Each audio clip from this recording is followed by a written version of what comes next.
আজ তোমাদের চতুর্থ শ্রেণীর গণিত পড়াবো বলে হাজির হয়েছি। আজ তোমাদের গণিত বইয়ের 156 পাতা থেকে পড়া শুরু করব। নিজের খুশি মতো রং করি। আজ আমাদের শ্রেণীতে প্রত্যেককে একই মাপের সমান ঘর কাটা কাগজ দেওয়া হলো। সেখানে আমরা যতগুলো ইচ্ছা ঘরে নিজের খুশি মতো রং দেব। সমান ঘর কাটা আয়তাকার কাগজ দেখো এরকম। সেই কাগজটার মধ্যে কটা ঘর আছে দেখে নাও তো, গুনে দেখতে পাবে তার মধ্যে 10টা ঘর রয়েছে। এবার ধরো কেউ যদি একটা ঘরে রং করে, তবে কি জানবো 10টা ঘরের মধ্যে একটা ঘরে সে রং করছে, তার মানে সে 10 ভাগের মধ্যে 1 ভাগ ঘরে রং করছে। ওটাকে আমরা গণিতের ভাষায় বলি 1/10 অংশ, বা আমরা বলতে পারি 0.1 অংশ। দেখো এটাই তোমরা এখন আজকে শিখবে। যদি কেউ দুটো ঘরে রং করে, দেখো দুটো ঘরে রং করা আছে, তখন আমরা কি বলবো 10 ভাগের মধ্যে 2 ভাগ করে রং করা হয়েছে, বা 2/10 অংশে রং করা হয়েছে, অথবা 0.2 অংশ। এরকম ভাবে যদি 3 ভাগ ঘরে রং করে বলবো 3/10 অংশ বা 0.3 অংশ। 5 করলে বলবো 5/10 অংশ বা 0.5 অংশ। অথবা দেখো যদি কেউ 9টা ঘরে রং করে, কি হবে 10 ভাগের মধ্যে সে 9 ভাগ রং করে নিয়েছে, মানে 9/10 অংশ রং হয়েছে, অর্থাৎ 0.9 অংশ রং হয়েছে। আচ্ছা এমনও তো হতে পারে যদি কেউ গোটা 10টার মধ্যে 10টা ঘরে রং করে ফেলে, তখন সেটাকে বলা হবে 10 ভাগের মধ্যে সে 10 ভাগ রং করেছে, মানে 10/10 অংশ রং করেছে, অথবা সে 1 অংশ রং করেছে। 1 অংশ মানে সম্পূর্ণ, এটা আমরা আগেই শিখেছি। ঠিক আছে, এবার আমরা পরের পাতায় চলে এসেছি, 157 পাতায়। কি দেখতে পাচ্ছি, বন্ধুর কথা মতো রং দি। দেখো তো কি রয়েছে ব্যাপারটা। আজকে সুশোভন ক্লাসে প্রত্যেককে সমান ঘর করা একই মাপের গোলাকার কাগজ দিল। এবার সুশোভন যাকে যেমন অংশে রং করতে বলবে সেই মতো রং করব।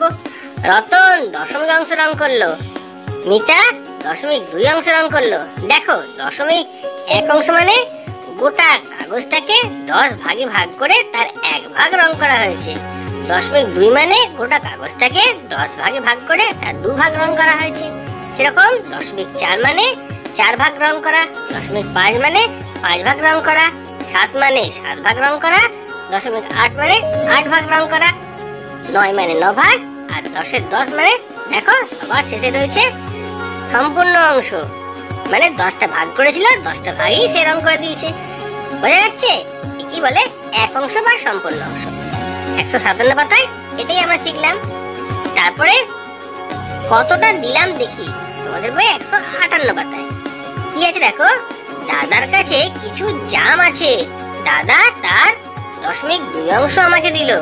আমাকে কতটা দিল, 0.2 অংশ মানে সমান 10 ভাগের মধ্যে 2 ভাগ বা 2/10 অংশ।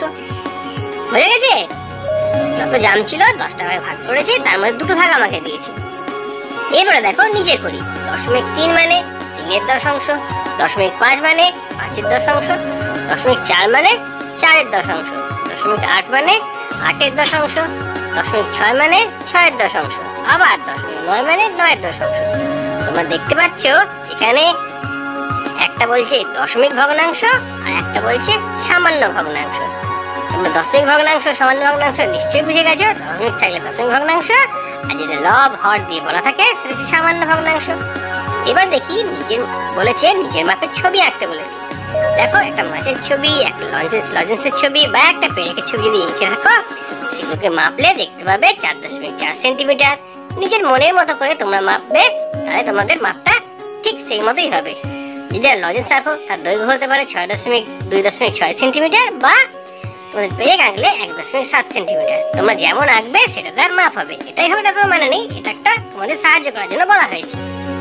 এরপরে দেখো 159 পাতায় কি আছে, মাঠে টিফিন ভাগ করে খায়। খুব ভালো করে তোমরা বুঝবে। আমি, সায়রা ও সুদীপ রোজ খেলার মাঠে যাই। প্রতিদিন খেলার মাঠে আমরা খাবার ভাগ করে খাই। গত রবিবার মা বাড়িতে লাড্ডু তৈরি করেছে।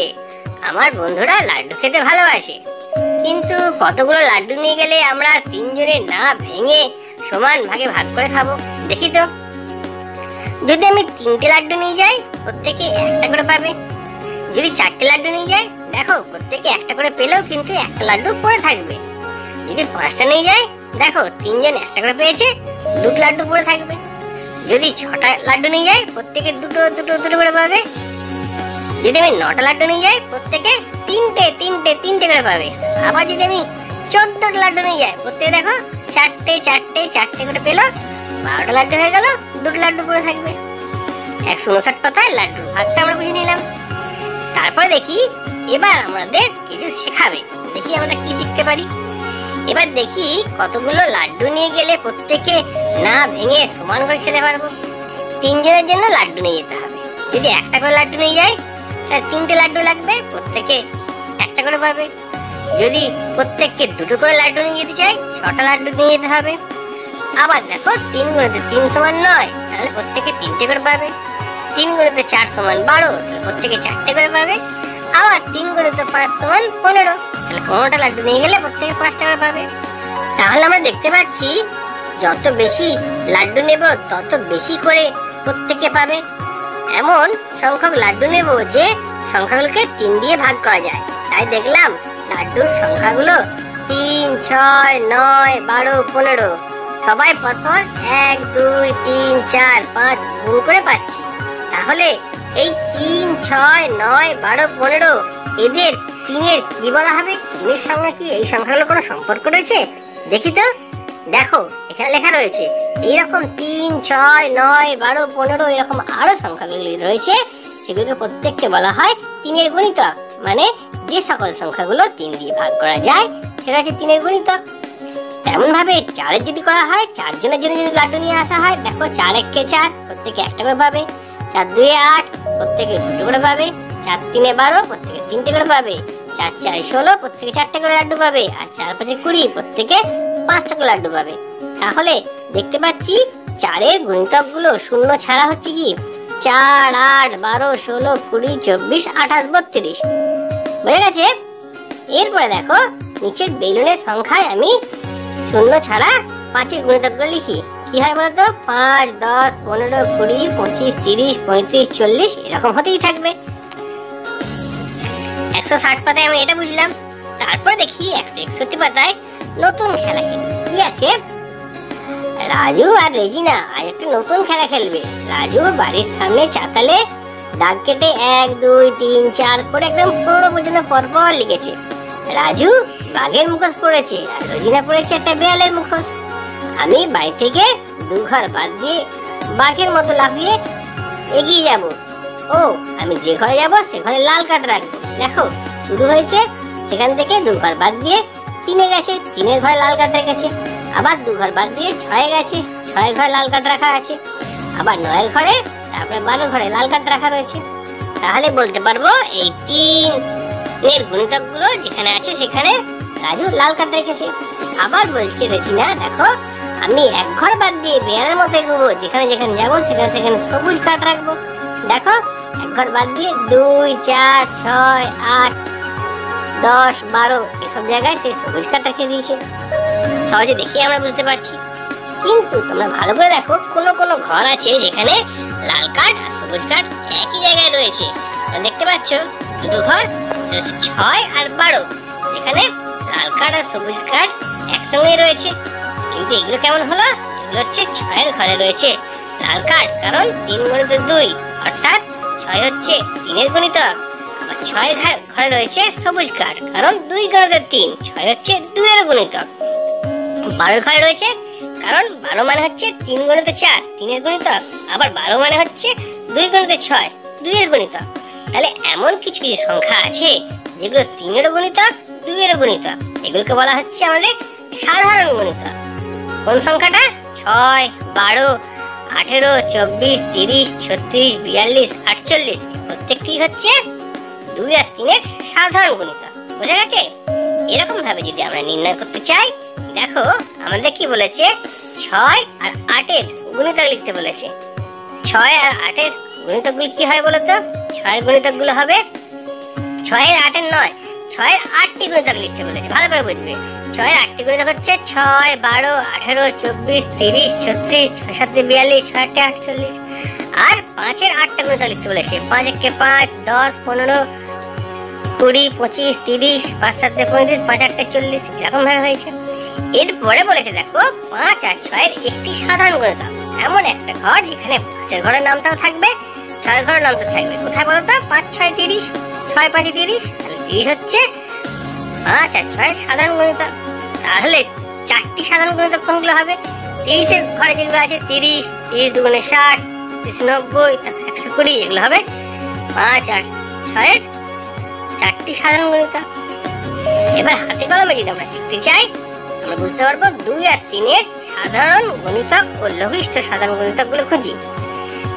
3টি 15 সেন্টিমিটার লম্বা 7 সেন্টিমিটার চওড়া কাগজ নিলাম, প্রত্যেক কাগজে 100টি করে ঘর টানলাম। দেখো অনেক বড় কাজ আছে, 100টা ঘর টেনেছে আর 1 থেকে 100 পর্যন্ত পরপর লিখেছে। এই একটা কাগজ নিয়েছে, আরো 2টো কাগজ আছে, আর একটা কাগজ নিয়েছে, সেখানে কিন্তু একটা ঘর বাদ দিয়ে গর্ত করেছে 2 নম্বর কাগজটা। 3 নম্বর কাগজটা কি করেছে? 2টো ঘর বাদ দিয়ে গর্ত করেছে। এবার যদি প্রথম কাগজের উপর যদি 2 নম্বর কাগজটা রাখে তাহলে কি দেখতে পাওয়া যায় বলতো? 2 4 6 8 10 12 14 16 18 20, মানে 2 এর ঘরে যেগুলো গুণিতক সেগুলো দেখতে পাওয়া যাবে। গর্ত করা রয়েছে তো, ফাঁক দিয়ে দেখতে পাওয়া যাবে। আবার 3 নম্বর কাগজটা যদি চাপিয়ে দেওয়া যায় কি দেখা যায় বলতো? 3 6 9 12 15, ঠিক আছে, বাকিগুলো তো চাপা রয়েছে, দেখা যাবে না। এবার 2টো কাগজই একসঙ্গে যদি চাপিয়ে দেওয়া যায় কি হয় বলতো? দেখো 6 12 18 24 30 এগুলো দেখতে পাবো। তাহলে এখান থেকে আমরা সহজেই বুঝতে পারছি শূন্য ছাড়া 2 এর গুণিতক গুলো হলো 2 4 6 8 10 12 14 16 18 20 এরকম ভাবে। আবার শূন্য ছাড়া 3 এর গুণিতক গুলো হলো 3 6 9 12 15 18 21 এরকম ভাবে। আর 2 আর 3 এর সাধারণ গুণিতক গুলো কোনগুলো? মানে যেটা 2 এর ঘরেও দেখা গেছে আর 3 এর ঘরেও দেখা গেছে সেগুলো হচ্ছে 6 12 18 24 30 36 42 48 54 60। এদের মধ্যে সবচেয়ে ছোট কোনটা? 6। 6টাকে বলা হচ্ছে 2 আর 3 এর লঘিষ্ঠ সাধারণ গুণিতক বা লসাগু। পরের দিন ক্লাসে লসাগু সম্পর্কে আমরা আরো জানবো। যদি আজকে ভিডিওটা ভালো লাগে তাহলে তোমরা অবশ্যই লাইক কমেন্ট শেয়ার করবে। চ্যানেলে নতুন এসে থাকো চ্যানেলটা অবশ্যই সাবস্ক্রাইব করবে। তোমরা সবাই ভালো থাকবে।